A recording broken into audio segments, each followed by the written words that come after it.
에브리바디 안녕하십니까, 수천도입니다. 저는 아시다시피 지난 주말에 대만에 여행을 갔다 왔습니다. 여행 가면서 여행 영상을 멋지게 찍으려고 했는데 거기에 가서 느낀 점들이 굉장히 많아요. 그 중에서 첫 번째가 여행은 준비를 잘해서 가야 되구나, 그리고 두 번째가 영상을 찍으려면 더더욱 준비를 해서 가야 되는구나, 세 번째가 특히나 컨셉을 잘 짜서 가야 되는구나, 그래야지 편집할 때 고통을 안 받는구나, 이 세 가지를 느끼고 왔습니다. 그래서 돌아온 지 이틀이 지났는데 아직 제대로 편집을 시작하지도 못했어요.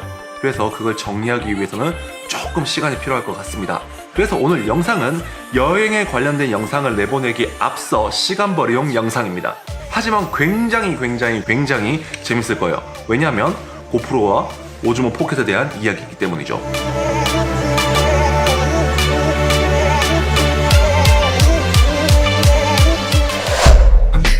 하이퍼스무스, 그리고 오디오 테스트, 그리고 타임 워프 등 제가 고프로에 대해서 많은 컨텐츠로 리뷰를 하였습니다. 하지만 고프로를 활용한 컨텐츠 제작은 이번 대만 여행이 처음이었는데요. 이론과 실전은 다르지 않습니까? 실전을 통해서 드러난 고프로의 명백한 한계와 그리고 반대로 빛나는 장점, 그를 통해서 제가 오즈모 포켓의 구매를 포기하게 된 이유도 말씀드리도록 하겠습니다. 우선 고프로의 장점으로는 굉장히 안정적인 손떨방 하이퍼스무스가 있습니다. 그에 반해서 마치 빛과 그림자처럼 고프로의 치명적인 단점 또한 하이퍼스무스입니다. 어디서? 바로 저주도에서 말이죠. 밝은 곳에서는 지금 보시는 바와 같이 하이퍼스무스가 굉장히 안정적, 손떨방 자체가 굉장히 안정적으로 먹혀 들어감을 알 수가 있습니다. 하지만 저주도가 조금이라도 이루어진다면 보시는 바와 같이 빛의 흔들림을 목격할 수가 있습니다. 이것이 바로 고프로 7 블랙이 가지고 있는 하이퍼스무스의 양날의 검과 같은 모습입니다. 두 번째로 고프로의 굉장히 좋은 장점으로는 타임 워프를 들 수가 있습니다. 하이퍼랩스를 아주 간단하게 촬영을 할 수 있음으로써 여행 영상에서 굉장히 재밌는 그림들을 많이 만들어낼 수가 있는 걸 확인하였습니다. 정말 실제로 사용해보니까 굉장히 좋은 것 같아요. 그리고 오디오 또한 굉장히 많이 성능이 향상됨을 알 수가 있습니다. 하지만 여전히 정품 하우징과 고프로 사이에서 나는 마찰음은 조금씩 들린다는 게 저의 견해예요.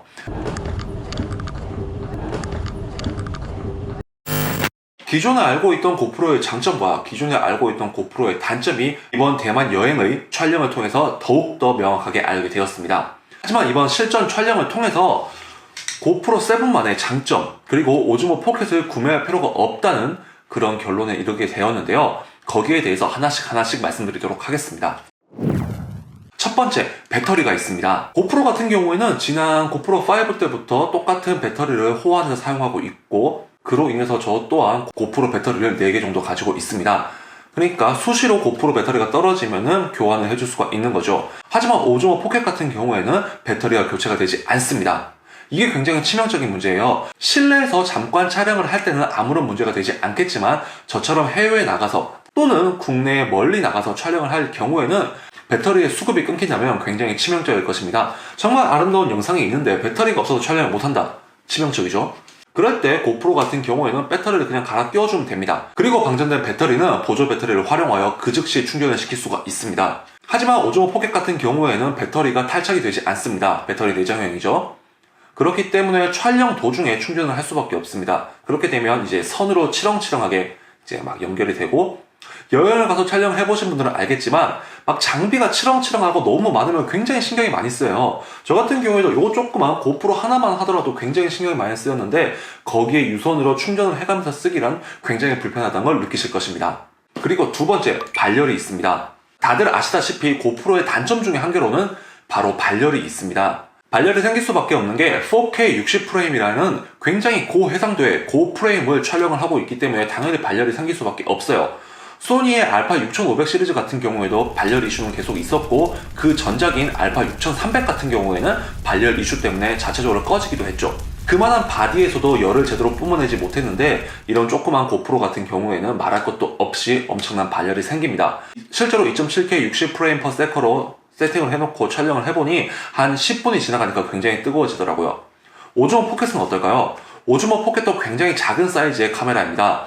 오즈모 포켓 같은 경우에는 광고를 보면은 굉장히 방열을 잘할 수 있도록 세팅이 되어 있다 하지만 실제로 해외 리뷰들을 보면은 발열 이슈가 하나 둘 나오기 시작하고 있습니다.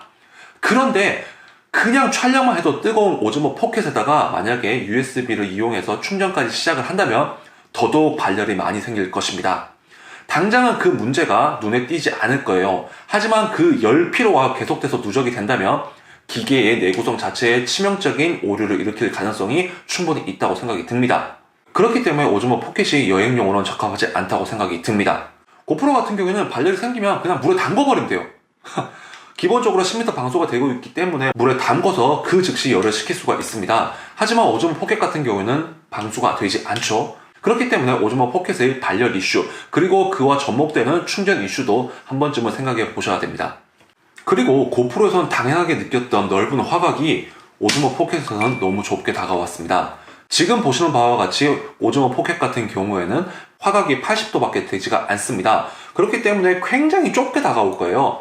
고프로 같은 경우에는 기본적으로 화각이 굉장히 넓기 때문에 이 쇼티만 활용해서 촬영을 한다 하더라도 보시는 바와 같이 굉장히 넓은 화각을 보여주는 걸 확인할 수가 있습니다. 예를 들어 가지고 오즈모 포켓을 활용해서 남을 찍어준다, 아무런 문제가 되지 않을 것 같아요. 왜냐하면 뒤에 가서 찍어주면 되기 때문이죠. 하지만 저처럼 1인 크리에이터로서 본인이 들고 촬영을 했을 때는 너무 화각이 좁기 때문에, 특히 저희 동양인들처럼 이게 조금 큰 사람들은 굉장히 꽉 차는 화면을 얻을 수밖에 없을 거예요. 해외 리뷰에서 몇 가지 샘플을 따와 봤는데 이분들조차 굉장히 화각이 좁게 느껴지는 걸 볼 수가 있습니다. 때문에 1인 크리에이터로서 좁은 화각은 굉장히 치명적인 단점으로 다가왔고, 그에 비해 고프로가 가지고 있는 넓은 화각은 더욱더 매력적으로 느껴졌습니다. 정말 치명적으로 제가 오즈모 포켓의 구매에 대해서 포기하게 된 이유는 바로 AS입니다. 제가 이번에 영상을 촬영하다가 실수로 고프로를 떨어뜨렸어요. 다행히도 이 외부 하우징만 찍혔기 때문에 고프로 자체에는 아무런 손상이 가지 않았습니다. 정말 천만다행이죠. 그때 만약 제가 고프로가 아닌 오즈모 포켓을 사용하고 있다고 가정을 한번 해볼게요. 오즈모 포켓을 사용해서 촬영을 하고 있다가 만약에 떨어뜨렸다면 짐벌이 아마 작살이 났을 거예요. 다들 아시다시피 기계식 짐벌 같은 경우는 굉장히 센시티브한 아이템입니다. 조금만 힘이 잘못 들어간다 하더라도 틸트가 돼서 이제 각이 안 맞을 수가 있어요. 물론 캘리브레이션을 통해서 즉각적으로 대응을 할 수가 있다고 하면 다행이겠지만, 기계적으로 만약에 손상을 당해버린다면 어쩔 수 없이 AS를 받을 수밖에 없습니다. 그에 비해 고프로 같은 경우에는 지난 영상에서 말씀드렸다시피 기계적으로 구동하는 부분이 없어요. 하지만 오즈모 포켓 같은 경우에는 기계식 짐벌 헤드를 가지고 있기 때문에 충격에 분명히 부서질 가능성이 높아요. 특히 여행 가서는 여러 가지 변수가 있고 그 과정에서 떨어뜨려서 AS 받아야 된다면 굉장히 치명적일 것입니다. 그리고 고프로의 AS도 그렇게 좋은 편은 아니지만 DJI의 AS 또한 굉장히 좋지 않습니다. 특히나 지방에 사는 분들은 치명적이에요. 그러니까 저처럼 지방에 사는 애들은 보통 택배로 접수를 하고 싶은데 택배 접수를 받아주지 않습니다. 무조건 서울에 가서 방문 접수를 해야 돼요. 그리고 그 방문 접수를 하기 위해서는 마치 저희가 수강 신청을 하듯이 광크를 통해 가지고 제가 필요한 날짜에 접수를 해야 됩니다. 아주 불편해요. 그런데 고장나기 쉬운 기계식 짐벌이 만약에 고장이 났다, 정말 치명적일 거예요. 그렇기 때문에 저는 오즈모 포켓을 구매하지 않기로 하였습니다. 자, 어떤 분은 그렇게 생각하실 수도 있습니다. 이미 고프로를 샀기 때문에 돈이 없어서 오즈모 포켓을 못 사는 게 아니냐, 그래서 정신승리를 하는 게 아니냐. 네, 맞습니다. 정신승리하고 있는 거 맞아요. 하지만 이 정신승리를 제외하고 객관적으로 보더라도 오즈모 포켓은 굉장히 좁은 화각을 가지고 있으며 배터리 충전이 되지 않고 기계식 짐벌이기 때문에 언제든 파손의 위험성에 노출이 되어 있습니다. 이건 분명히 팩트예요. 그렇기 때문에 저는 오즈모 포켓을 구매하지 않기로 결심을 하였고, 그리고 마지막 하나 더, DJI 같은 경우에는 가격 방어가 굉장히 잘 되지 않습니다. 그 좋다고 빨던 매빅2도 벌써 20만원 정도가 떨어진 걸 확인할 수가 있어요. 그렇기 때문에 오즈모 포켓 구매를 고려하고 계신 분들이라면 제가 앞서 말씀드린 포인트들을 한 번 더 생각해 보시고, 그리고 가격적인 부분에 대해서도 한 번 더 고려해 보신 다음에 구매하시길 바랍니다. 이 영상은 메인 카메라가 아닌 서브용 카메라로서 여행 컨텐츠에 제작하는 저의 입장에서 말씀드린 내용이에요. 무조건 오즈모 포켓이 나쁘다 그렇게 말씀드리는 건 아닙니다. 상황에 따라서는 저도 오즈모 포켓이 훨씬 더 좋을 거라고 생각합니다. 어떨 때 어두운 카페에서 촬영을 해줄 때, 아이들이 뛰노는 모습을 간단히 촬영을 해줄 때, 그럴 때는 분명히 오즈모 포켓이 훨씬 더 좋을 거라고 생각을 해요. 오즈모 포켓 또한 굉장히 매력적이고 저도 사고 싶지만 총알이 부족해서 정신승리하고 있는 거다, 그렇게 봐주시면 감사하겠습니다. 네, 오늘 영상은 여기까지입니다. 오늘 영상이 도움이 되었다면 좋아요와 이 수천도의 다음 영상을 기대한다면 구독하기 누르고 기다려주시면 정말 감사하겠습니다. 그러면 저는 좀 더 유익하고 좀 더 재밌는 영상으로 돌아오도록 하겠습니다. 안녕!